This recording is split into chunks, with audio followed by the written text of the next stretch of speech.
Salut à tous, on se retrouve pour le Weekly Shonen Jump numéro 30 qui est marqué par le début d'un manga et la fin de deux autres. Donc je vous en dis pas plus puisque l'on va découvrir ça ensemble, donc je vous dis à tout de suite.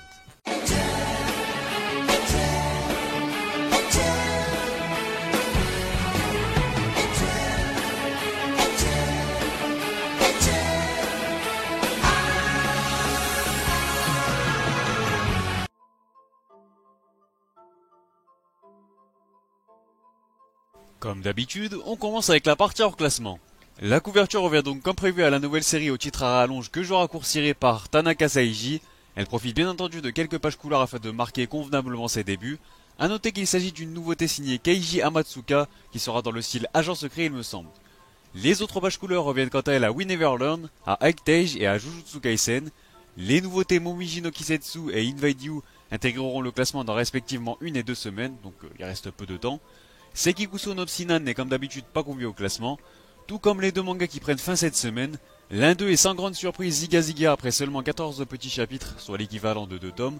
Il ne sera donc pas parvenu à trouver son lectorat. Et le second concerné est une grande surprise que personne n'a vu venir je pense. Et oui, c'est bel et bien Robox Lazarbeam qui prend fin subitement après 62 chapitres et dont le 7ème opus devrait venir compiler la série. La semaine dernière je vous faisais part de ma compréhension suite à ces mauvais classements, puisqu'en rattrapant mon retard, bon je me répète dans les scans, j'ai senti que narrativement parlant c'était pas top du tout. Déjà que le golf n'est pas un sport très populaire, alors si en plus de ça tu prends le risque de griller les étapes d'un manga purement sportif, avec les classiques tournois interlycées etc, et que tu pinces en 2 secondes au niveau pro avec une ellipse de 3 ans, bah forcément ça plaît pas à tout le monde.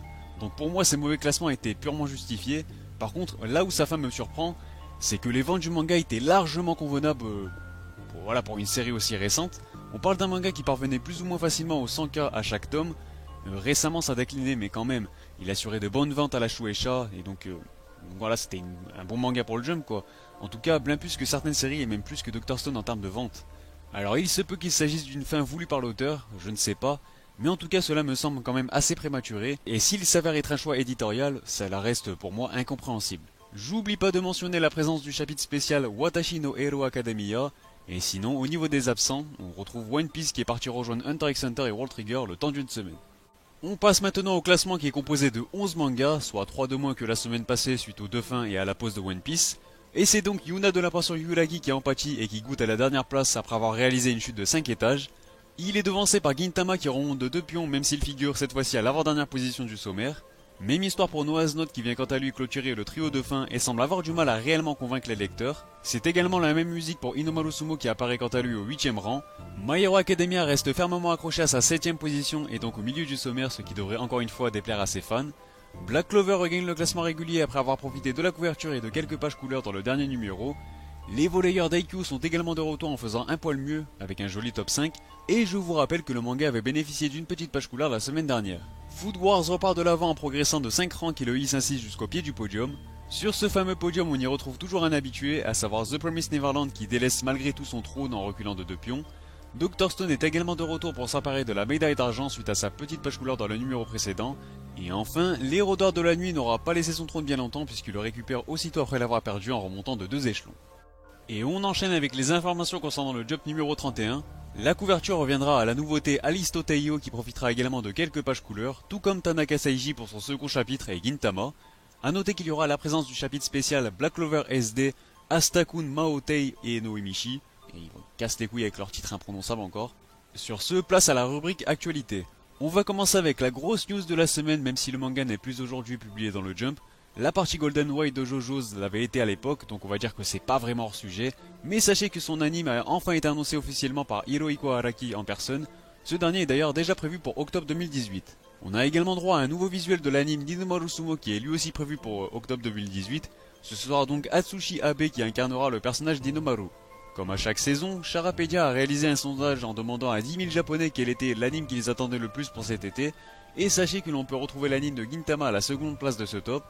Voilà, si vous voulez voir les résultats du sondage complet, ce sera dans la description. L'épisode spécial de One Piece centré sur l'arc de Skypiea collaborera avec l'équipe de football de la J1 League, le FC Tokyo, pour le match du 22 juillet contre Yokohama. Donc divers événements de promotion seront mis en place à cette occasion. Voilà, on aura l'occasion de suivre ça de plus près. Puis toujours dans le domaine de l'animation et concernant l'anime de My Hero Academia, Le second opening de la saison 3 est intitulé Make My Short et sera interprété par Lenny Xod Fiction. L'ending nommé Long Hope Philia sera chanté quant à lui par Masaki Suda.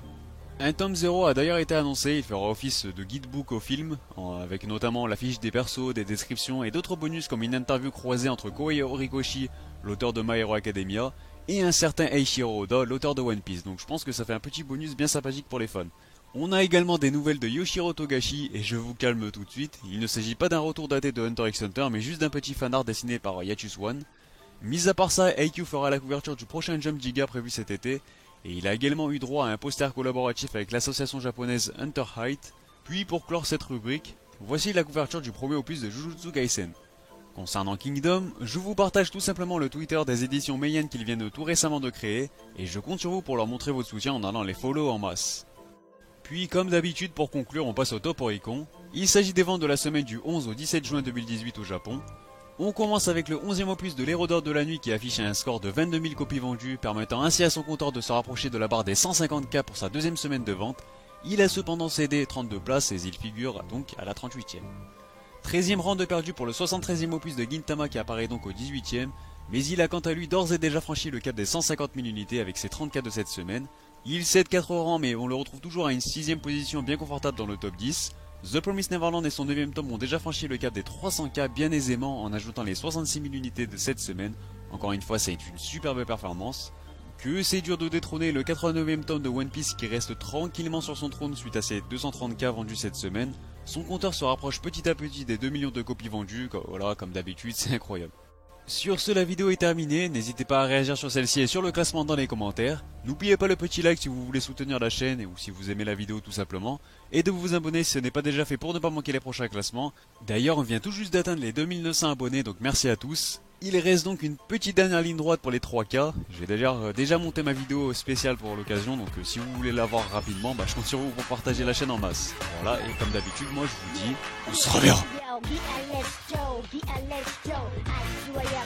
き出しの本性戦場そこらのやつには真似できない根性目指せ頂上レベル目に勝ちくこの悲惨なエリアゲラゲリラ下克上俺らの夢を叶えてくれよ Sweet dreams are made of these そうさ誰も